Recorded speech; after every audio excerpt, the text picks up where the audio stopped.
El umbral de la noche, por Stephen King. Relato número 7, Materia gris, parte 2. Sacó del bolsillo 4 billetes de $1, cogiéndolos por un ángulo, y enseguida justifiqué esta precaución. Se hallaban totalmente cubiertos por una sustancia gris, viscosa, parecida a la baba que se forma en la superficie de las conservas descompuestas. Los depositó sobre la barra con una sonrisa rara y le ordenó a Carl: no permitas que los toquen. No si la mitad de lo que dice el chico es cierto. Y se encaminó hacia el fregadero contiguo al mostrador y se lavó las manos. Me levanté, me puse el chaquetón y la bufanda. Abroché la prenda hasta arriba. Habría sido una tontería coger el coche. Richie vivía en un edificio de apartamentos situado en el extremo de Corv Street, muy cerca de allí, y en el último punto que tocaba el quitanieves. Cuando salimos, Bill Pelham gritó a nuestras espaldas: «¡No se descuiden!». Henry hizo un gesto de asentimiento. Depositó las cajas de Harrow sobre la carretilla que deja junto a la puerta y nos dispusimos a salir. El viento era cortante como una sierra y levanté inmediatamente la bufanda para cubrirme las orejas. Nos detuvimos un segundo en el portal mientras Bertie se calzaba los guantes. Tenía una mueca de dolor en la cara y comprendía lo que sentía. Estaba bien que los jóvenes esquiaran durante el día y pasaran la mitad de la noche corriendo carreras con esos malditos trineos aerodinámicos. Pero cuando apenas pasas los 70, sin un cambio de aceite, el cierzo te llega al corazón. «No quiero asustarlos, muchachos», manifestó Henry, sin perder esa sonrisa extraña que parecía expresar asco. «Pero de todas maneras os mostraré algo. Y mientras caminábamos hasta allí os contaré lo que me dijo el chico, porque quiero que lo sepan». Al decir esto, extrajo del bolsillo de la chaqueta una pistola calibre 45, la misma que guardaba cargada y a punto debajo de la barra del 58. Cuando había resuelto mantener abierto el establecimiento durante las 24 horas al día.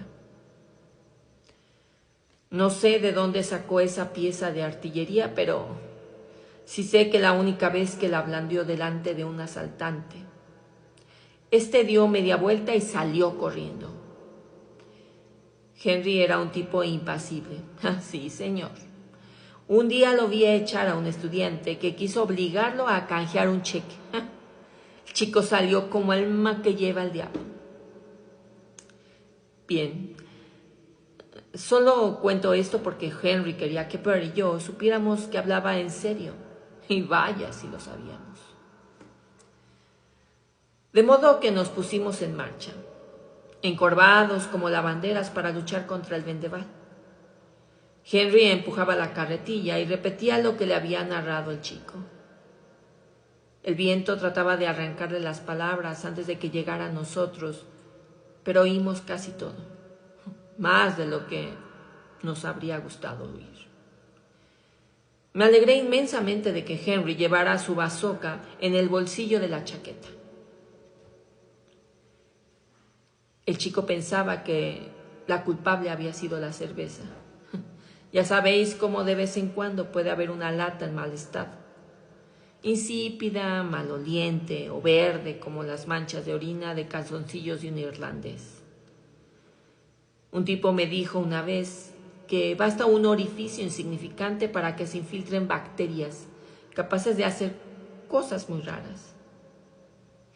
El agujero puede ser tan minúsculo que la cerveza casi no se escurre, pero las bacterias entran igualmente. Y la cerveza es muy nutritiva para algunos de esos bichos. Sea como fuera, el chico contó que aquella noche de octubre Richie trajo un cajón de Golden Light, como siempre, y que se sentó a consumirla mientras Timmy hacía sus deberes. Timmy se disponía a irse a la cama cuando le oyó decir a Richie: «Ay, Jesús, qué asco». Y Timmy le preguntó: «¿Qué sucede, papá?». «La cerveza», respondió Richie. «Cielos, nunca había notado un sabor tan espantoso en la boca». La mayoría de la gente se preguntará por qué demonios la bebió si tenía tan mal sabor.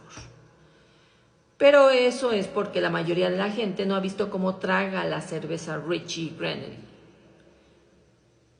Una tarde yo estaba en la taberna de Wally y le vi ganar la apuesta más estrafalaria. Le apostó a un tipo que era capaz de beber 20 vasos de cerveza en un minuto. Ninguno de los parroquianos habituales aceptó la apuesta, pero un viajante de Montpellier puso $20 sobre la barra y Richie lo copó. Bebió los 20 vasos en un minuto y aún le sobraron 7 segundos.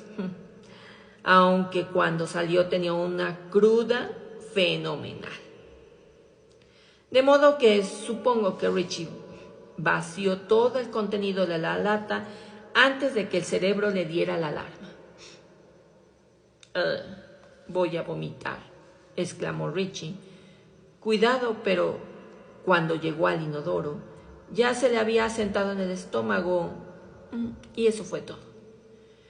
El chico dijo que la lata olía como si algo se hubiera arrastrado dentro de ella y hubiera muerto ahí. Además tenía un poco de espuma gris alrededor de la tapa. 2 días más tarde, cuando el chico volvió de la escuela, encontró a Richie sentado frente al televisor, mirando los cereales lacrimógenos de la tarde con todas las persianas bajas. «¿Qué pasa?», preguntó Timmy, porque Richie casi nunca regresaba a casa antes de las 9. «Estoy viendo TV», contestó Richie. «Hoy no tenía ganas de salir». Timmy encendió la bombilla del fregadero y Richie le gritó: «¡Apaga esa maldita luz!». Timmy obedeció, sin preguntar. ¿Cómo se las arreglaría para hacer sus deberes en la oscuridad? Cuando Richie está de mal humor, nadie le pregunta nada. «Y vete a buscar una caja de cerveza», agregó Richie. «El dinero está sobre la mesa». Cuando el chico volvió, su padre todavía estaba sentado en las tinieblas, aunque ahora también estaba oscuro afuera, y había apagado el televisor. El chico empezó a asustarse.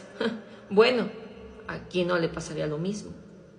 Nada más que a un apartamento en sombras y tu padre sentado en un rincón como un bulto. De modo que depositó la cerveza sobre la mesa porque sabía que a Richie no le gustaba muy fría. Y cuando se acercó a su padre, empezó a sentir una especie de olor a podrido, como el de un queso olvidado sobre el mostrador durante el fin de semana.